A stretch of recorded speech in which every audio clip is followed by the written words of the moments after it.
Hello there, everyone, and welcome back to another episode of Two Sons Podcast. If this is your first episode, welcome. If you're joining us again, welcome back. I'm here with my co-host Philip, and we are in person slash video slash computer slash Two Sons Podcast. Yes, sir. Yes, Yes, sir. sir. Yes, sir. So we are trying a couple of new things today, and that is including actually recording from our computers. We are trying this through Zoom, and then we are going to combine the files together, and basically I'm going to submit it through Podcasters and or Anchor on my laptop and see if there's a better with audio and just overall like episodes. And I think it'll be a lot easier to actually find images and stuff to upload these episodes. And just it'll probably just be a better process in general. And we'll talk about it more towards the end of the episode. But this is probably going to lead to hopefully a YouTube channel, uh, clips on Instagram, maybe like Instagram Reels we can do. And I actually was looking up because I'm trying to find jobs right now. I want to see if I can even start a film blog for us. Kind of like not like a critic thing, but something like that. So I was thinking that would be something cool to just add to the podcast and try to, market us out there more. But we'll see what happens. Excuse me. If you guys have never, this is what we look like. I don't know. We really don't. I think I've posted my face once on my Instagram, and that was for my anniversary.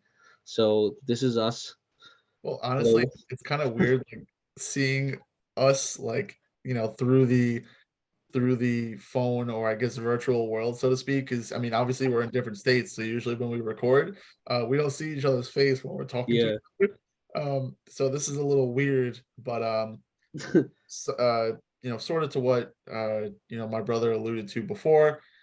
We hope to branch out a little bit on the social media platforms, and we are trying this idea where if we could record over Zoom, not only can we upload the audio from this recording, but hopefully we could also upload the video part, and that is where I am going to come in. But we will save that talk for the end of the podcast, like we usually do, just to tell you guys a little bit more about it. But we don't want to waste any more time. We're gonna get right into the episode. So today we're staying on that Star Wars bandwagon. As you can see, the cool banner behind me, which is pretty Yes, cool. sir. Pretty cool that we can actually like kind of like show off the stuff that we have in our room, which is See, nice. I was just thinking that I kind of because the way my desk is set up, and plus I don't have the light on. I technically have one poster behind me, but if I could, excuse me, maybe switch around things, I could actually kind of like show my setup and like actually create a setup because it looks like you have an actual setup right now. That would be pretty cool. So that I would just be I cool. just rearranged my room yesterday, so it kind of worked out perfectly that I have a that I have. Yeah, I don't really know how to rearrange my room to actually Honestly, get if my set up. room was the same way it was, I would still have a setup because on either wall I have posters. So if I was on the other side of the room, it would just show like my anime posters and stuff like that.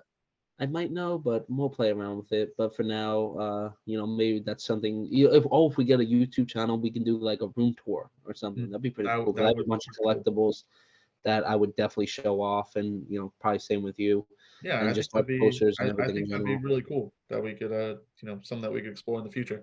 But It'd be moving on. So we're sticking with the Star Wars wagon. If you're just listening to us and tuning in, we recently just finished off our Star Wars versus Rotten Tomatoes list, where we went through each project and we found out where they were rated, from bottom to top, and whether we agreed or disagreed. You guys are kind of familiar with that whole spiel already. So, yes. these next few episodes are probably going to be somewhat Star Wars based, just because, again, we have a lot to talk about when it comes to Star Wars. And then also this weekend, Star Wars Celebrations is happening. So I think it would be cool if we could eventually do an episode on Star Wars Celebrations and just any of the projects or maybe trailers that dropped. We can kind of just talk about what happened. Unfortunately, it's in London, and I heard that they aren't streaming it. So really, anything that comes out will be probably coming out through like social media or whatever, and who knows how long that's going to take. But I mean, we'll just have to wait until that happens and see what's going to go on. But Yeah. so like I said, we just talked about a couple of the movies, live action and animations, and we're going to stick on the animation train for today, and we are going to discuss a project that just finished up, I believe last week, and that is the animated series Star Wars: The Bad Batch. They just wrapped up their second season, and by the looks of it, based on how it ended, it looks like there's going to be a third season. That might be something that is possibly announced at Star Wars Celebration this weekend, but we will have to simply wait and see.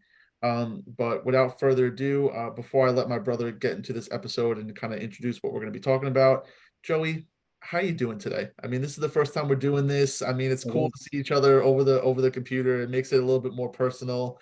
So how you doing this fine evening? And by the way, it took us a while to kind of figure this out. So I'm a little proud of us. A little round of applause real quick. I'm glad that we were able to figure this out. But how you doing tonight? You doing okay? Yeah, I'm doing all right. Doing my usual homework, looking for jobs like crazy. I've been trying to apply for one thing, and I think I finally found out what was wrong with my application process. And so hopefully I can figure that out by tomorrow and get that done and move on. Because as you all know, I'm over my job. I'm already dreading this weekend and everything. Are you telling Mario. us that you don't like working at the movies? No, no, it's just I don't like working at AMC. Uh, Oh, gotcha. yeah. I mean, I haven't worked at another company for a movie theater, but I mean, yeah. So same old stuff there. But I am kind of excited. For the next couple of months because there actually is a lot coming out. Again, April is mainly Mario, but once we get into May, you know, summer's right around the corner in May, and there's a lot of big things coming out. So it probably will suck work wise, but maybe I get a better schedule because I'll be graduating in May, and we'll see what happens there. Yeah, let's cross our fingers. But no, other than that, I'm excited that we have this new way to do it because I was trying to look online today about a bunch of different things to grow the podcast, and especially if this is something I kind of do at the side and try to monetize it because like I already saw um the one of the podcasts on TikTok and a couple of podcasts usually pop up on my TikTok. The one with those two guys and the one that has like the terrible takes. Yes, I Like know they exactly what already you're talking invited about. like one of the guys I watched, Straw Hat Goofy, onto their podcast and I like just saw that TikTok. I think yeah, today actually. I think I saw it. and he's like a big name. Like he's not like a celebrity, but he's still like a well-known person at least Right. in like film and media, and they already got him on theirs. So it just would be cool to like outreach and even like contact people to get them on a podcast. And if we do this through Zoom, we could just do it through a Zoom room, which would be awesome. And we'll see what happens again. Like we don't have a crazy amount of followers, but I actually did look today, and we are over 400 listens for our podcast. So that's an accomplishment of ours. Over 37 episodes, I saw that we actually have 400 listens and over like 6 streaming platforms. So it's definitely something to be proud of, and I hope we continue on this journey. Mhm. I agree. Yeah, I agree. how you Um, doing? I'm doing pretty good. Kind of same old, same old. I just finished my work week, so I have a little bit of a break. School is school. It's already April, so I mean it's almost the end of the semester already. So I got some big projects coming up that eventually I'll have to get started on, and not just keep looking at and not doing. Uh, and Easter is around the corner, so I think I'll be able to spend some time with family and some family friends, I'll be and working. I'll be praying for you while you're working. So Yeah, I just get lucky the malls closed on Easter, so I don't have to worry about going to work. But no, otherwise, doing pretty good. Can't complain. Everything, good health and all that good stuff. very So nice, very now that we nice. got these wonderful introductions out of the way, um, I'm going to pass the floor to you and let you introduce our topic, and we'll get right into it. Sounds good. So like my brother said today, we are going to be focusing on one of the Star Wars animated series, The Bad Batch. Now, this is technically the fourth animated Star Wars project, but most known, obviously, there was the first animated Clone Wars, then the second Clone Wars, Rebels, and now this. I guess you can count Visions in there as well, and like Rise of the Resistance, but I'm talking more as a show because I believe both of those were just one season. So whether or not this is still an animated Star Wars show following in the Clone Wars series footsteps, basically, actually first being introduced in the Clone War, and we'll get more into that a little later on. But if you guys don't know, The Bad Batch is a show about technically 5 clones. Um, Originally, the Bad Batch was introduced in season 7 of the Clone Wars by Commander Cody in, I believe, it was one of the first episodes. I don't know if it was the first episode of season 7, but it was one of the first episodes. He was introduced by Commander Cody.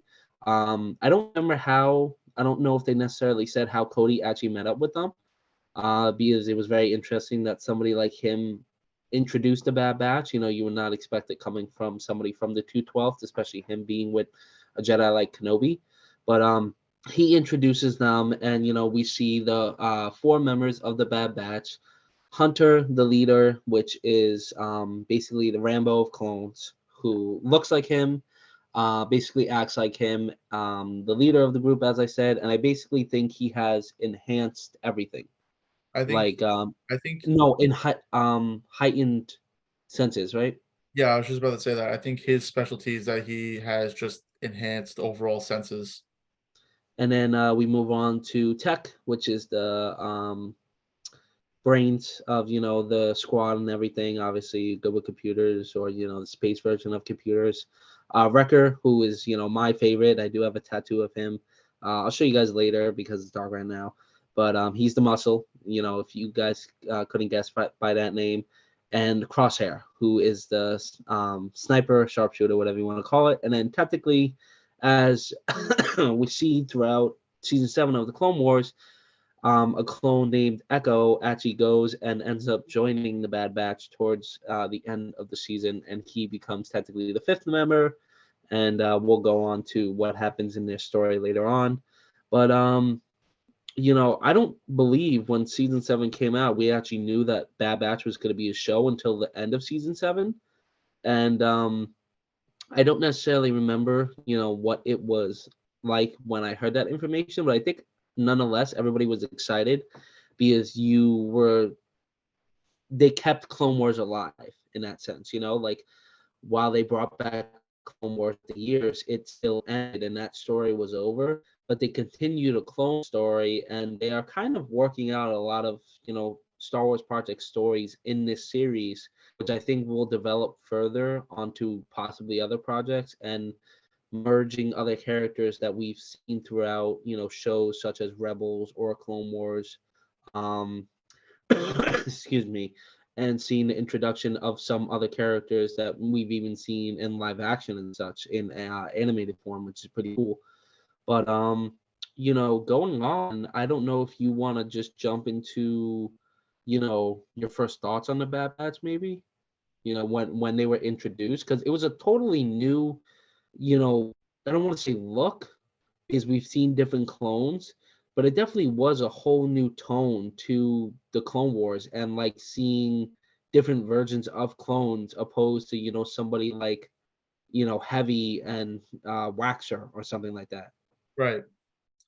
Well, I mean, definitely when they were first introduced, I mean, obviously it's been a while, so I've learned some things since the Bad Batches came out. Recently I just found out that the idea of like a specially enhanced squad or like squadron is not original, so to speak. Um, in the Star Wars extended universe, there was a squadron of stormtroopers known as Scar Squadron. Yes, I And saw that.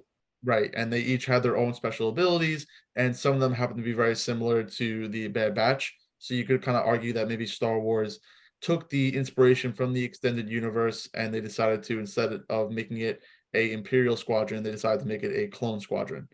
Um, so at first, I thought Star Wars and the Bad Batch was pretty original for like introducing this like new squadron of not only are they like genetically enhanced, but their specialties are enhanced throughout each individual. Because obviously clones and cloning has been like a big topic in Star Wars, throughout the Clone Wars and even after the Clone Wars.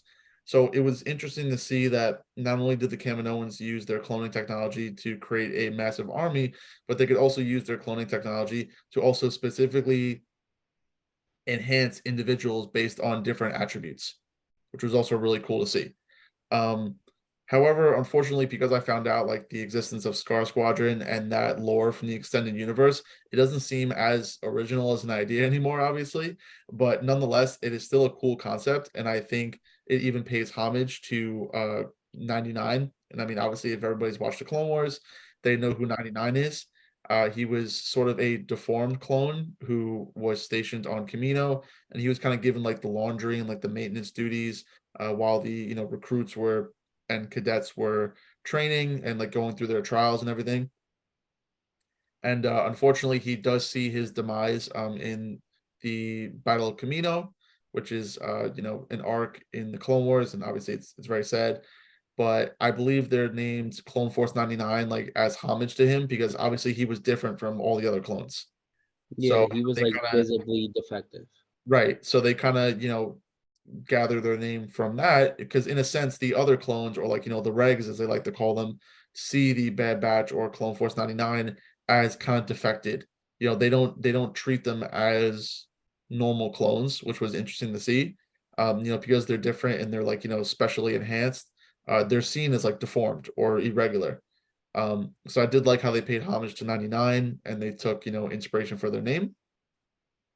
But the episodes that they were in season 7, um, I really enjoyed. I mean, I thought it was cool seeing all their different abilities and their attributes and how they work together to kind of like achieve their goals. And every clone, has obviously their own specialties as we just went over. And it was cool seeing them utilize them, to when it mattered. I remember there was a scene in one of the episodes of season 7 where Crosshair sets up all these little pads throughout a hallway and he uses it as like a target to kind of guide his blaster shots. And he takes out like a whole hallway of battle droids just by like aiming at these like little pads on the wall. And it's like Yeah, that's just one example of each of them showing off their attributes. Because I mean, obviously we have Wrecker, and we see him show off his like strength all the time. And then Tech, we see that he's good with the data pad and like kind of bypassing security and basically just doing all the technical stuff. And we see Hunter basically just not only being the leader, but they don't really I'm having trouble remembering. They don't really show any of his enhanced like senses, I guess so to speak. I would say you kind of see Hunter take charge in a lot of situations. Mainly, It's a little easier to see in like season one, uh, with him like We actually do taking we do charge see against. like some instances like where he is like tracking or like he is being a hunter, hence the name. But his abilities are not really as I guess forthcoming. Like, when you see him on the screen, you're like, oh well, that's obviously Wrecker's ability because he could lift things and but I mean when it comes to Hunter, you don't really see his abilities. His abilities are kind of like shadowed in a way. Like they're there, but they don't stand out in a way. Yeah, like I feel like besides his like visible look, because like they all do visibly look different. Like Wrecker with like one of his eyes is I don't know if he just technically has one working eye, but he has a scar across his face, and he's bigger than any clone. Tech glasses, kind of slick back hair, crosshair, kind of looks like a I don't know what you like a medieval villain almost. That he gives me those vibes. And then again, Hunter, just look up Rambo, and I guarantee you'll see it right there. But it's funny because you were talking about what is it, Scar Squadron or something, Mhm. the similarities between, and it's kind of popular throughout. Like I can't think of a lot of movies off the top of my head, but like if you look up like movies where like you have groups like these, almost every group has the same thing. Like they have a leader, they have a smart guy, they have the muscle, and then they kind of have somebody else that does something else. Right. I So I mean, feel like it is a some common of the more theme. like infamous examples, like throughout, pop culture and just movie culture. The A Yeah, I team would is say a great yeah for example. sure. The Expendables, You obviously could another. even say the Avengers, in a sense. You can say the Avengers. I mean, you could even throw Suicide Squad in there. Yeah, So I mean, we have seen, as you mentioned, we have seen these different groups of like specially enhanced individuals throughout cinema history, and it was just Star Wars' turn to do it, so to speak. I just think it's because one of the biggest things I really want to see, and I think we will see this in a season three if we get it, which I believe we will, is like, excuse me, how strong Clone Force 99 can be. Not only like physical strength, but like, how, like, for example, say they committed, or I guess executed Order 66. How easy would it be for them to take down a Jedi? Like, say it was literally just the four of them against one Jedi. Would it be a piece of cake to take it down? Could they take a Jedi down just like that? Put them up against two Jedi, what is happening? So that's kind of something I would like to see.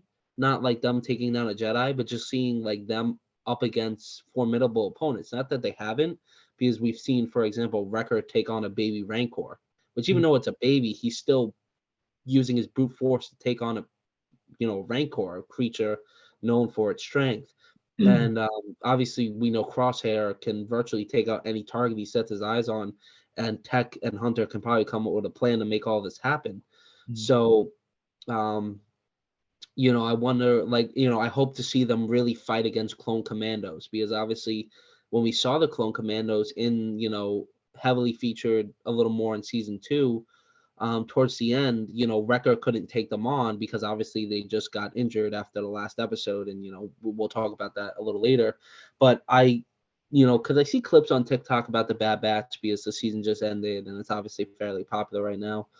I believe when they did their introduction, they like showed off exactly how they work like beautifully, and kind of the whole point of their force. And one of the things, excuse me, one of the things I really like was when when Cody introduces them, Rex says like, "Oh, 99, that's a nice touch," like paying homage to 99 seasons later.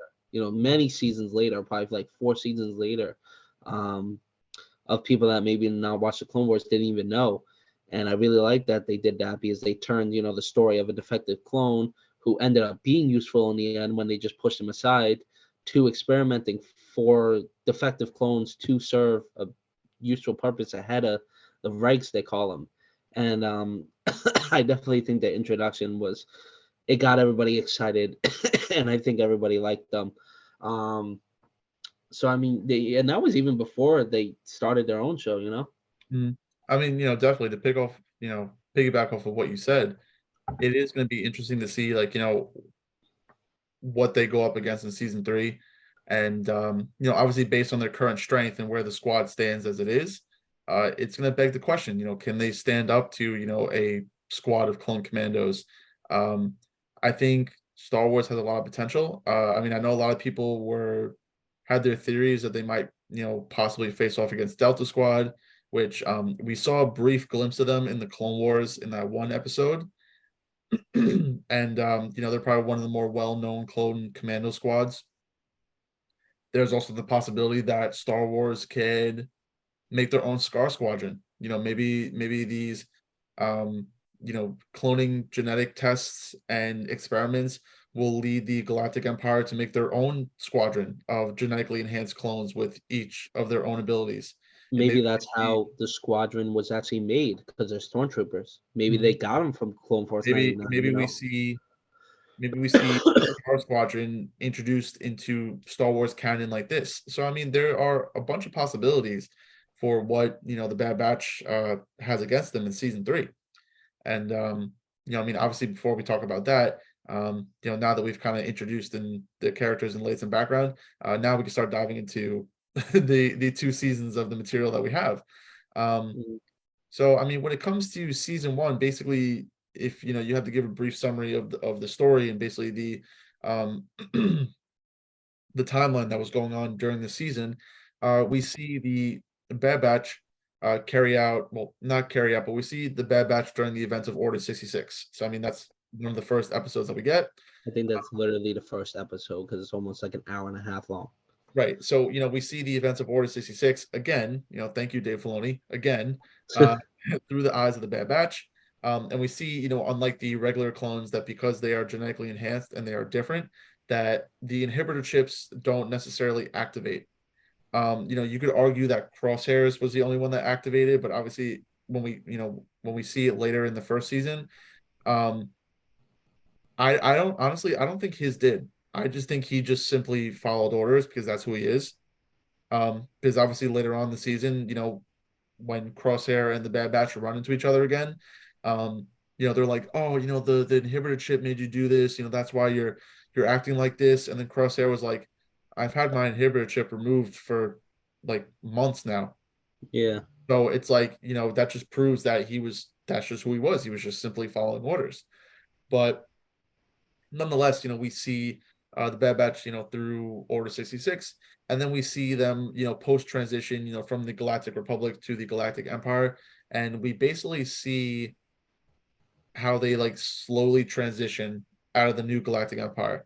I think they're maybe sent on like one mission, maybe two missions, by the Galactic Empire, and then that's obviously when they realize that they're not going to support the Empire, they're not going to work for the Empire, and they go off on their own. And Crosshair is the only one that actually stays and continues to serve the Galactic Empire as the rest of them escape.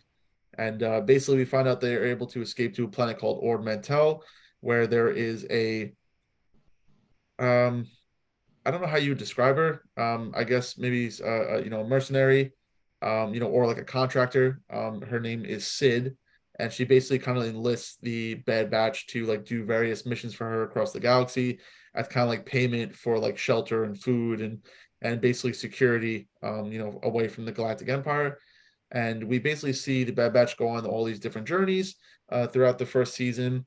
And while they're going on journeys of their own, we see Crosshair and how he's like engaging and cementing himself, like as a position in the Galactic Empire. And we see him cross paths with a couple of other clones, and we start to see the phasing out of clones and the replacement with just normal human soldiers. Yeah. And towards the end of the season, we see a culmination of the Bad Batch meeting again with Crosshair on Kamino, and we see the ultimate destruction of Kamino by the Galactic Empire, and that's basically how the first season ends. I mean, the Bad Batch and Crosshair go their own way, and that's pretty much the ending of season one. And obviously, there are a few things that happen throughout the season that are pretty important. I mean, obviously, there's that whole series of episodes where Wrecker was slowly starting to you know his inhibitor chip was slowly starting to activate. Yeah. So there was kind of that rush to like remove his inhibitor chip. And then, like I said, we have some fun adventures across the galaxy with the gang. As they're doing these jobs for Sid, and then like I said, we get a couple of cool missions. With Crosshair, and we kind of so basically we're kind of seeing like a kind of like a heads and tail kind of like coin thing. Where we're seeing both sides of the coin. And we're seeing these missions like kind of like parallel of each other. It's like, oh well, the Bad Batch are doing this, and then oh, this is what Crosshair is doing. So we kind of see that constant mirroring until they finally meet up at the end of the season. Yeah. I mean, obviously, we are also, introduced a little more into, Omega's story because she is part of the Bad Batch, and we find out a little bit more about her, and then we actually learn of her importance to the Empire, and mainly more in season two of what they actually need her for, and why they want to get her back.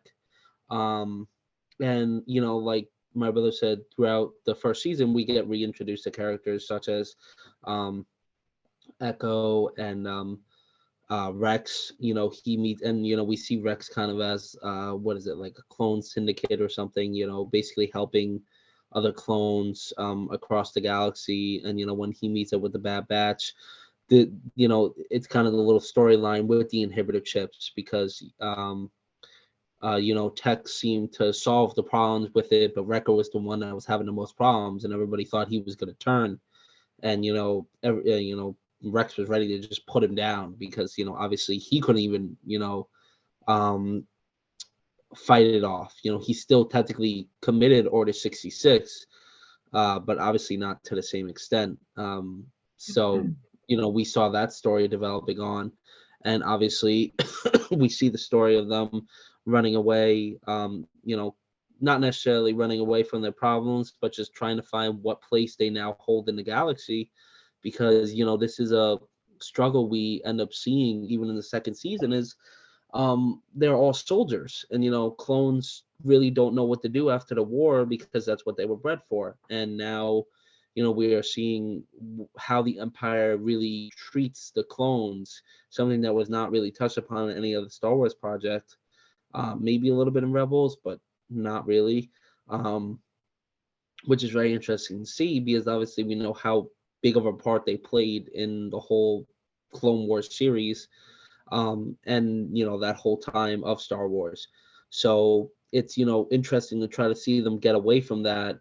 But as the time goes on in their stories, we really see what danger they end up becoming in, and it's actually quite sad. The second season definitely more, but to see the start to the finish of the first season in terms of Crosshair's story, the Empire growing and the fall of the clones in general, not just the Bad Batch, but the clones overall. We definitely see a drastic change in just, once Order 66 is committed, it's like they're kind of pushed out of the way. They're used basically just because they can't get stormtroopers yet, and then once the stormtroopers come, they're basically phased out, and that's what we see happening, and that's why we get introduced to so many clone commandos, because those are the ones that are useful, rather than the regs. So again, there's not much to do in terms of episode breakdowns for season one. I think one of one of the um I want to say one of the best episodes that I really liked, because it introduced us back to characters that we only saw on like one other show, was episode 12, Rescue of Ryloth. And this is where we actually see the Bad Batch interact with a young Hera Syndulla and Chopper, which, as you guys know, she is in charge of the Ghost Crew in Rebels, along with Kanan, and Chopper is the, droid that committed several mass murders. um, He's so the droid with some serious war crimes. and it's always interesting to see Ryloth, because I feel like there's always stuff going on there. But we actually see a little bit more of her story, but we also get introduced to, I believe, Hauser in this one, right? That's the clone. Yes, we do, and he's with like like one the of the teal first. armor. Yeah, and he's one of the first clones that we see on the screen that starts to like find himself again. Because I mean, Yeah, this is something like me and my manager talked about. Like, Order 66 was something that kind of like wiped. You could argue kind of wiped the clone's memory for a short period of time, and then obviously as the inheritor chip started to wear off, we see the clones become more aware and basically regain their sense of personality and like awareness. I mean, obviously we see a lot more of that in season two, as they start to get phased out and clones start to become like the focal point of the storyline. But Captain Hauser is one of the first examples where we see him start to think for himself.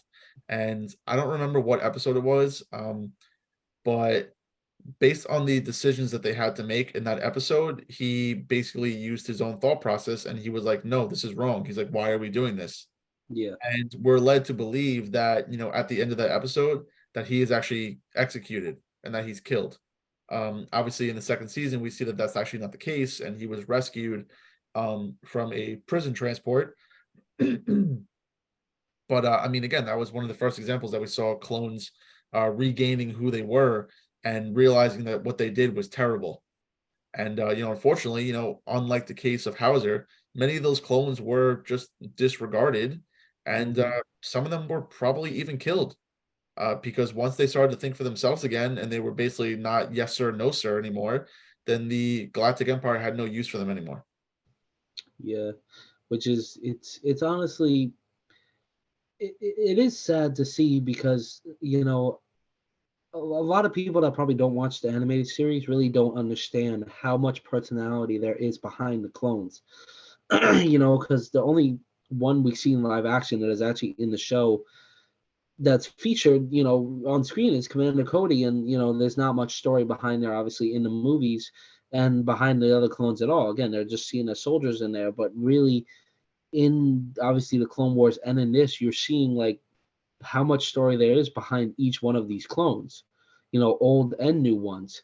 And it's just, especially in season two, because we're really seeing like the Clone Wars era is over, like this is now the time of the Empire, and we're seeing what is going on with the clones. Again, they even I think it's like midway into the season. Yeah, it's around episode 7.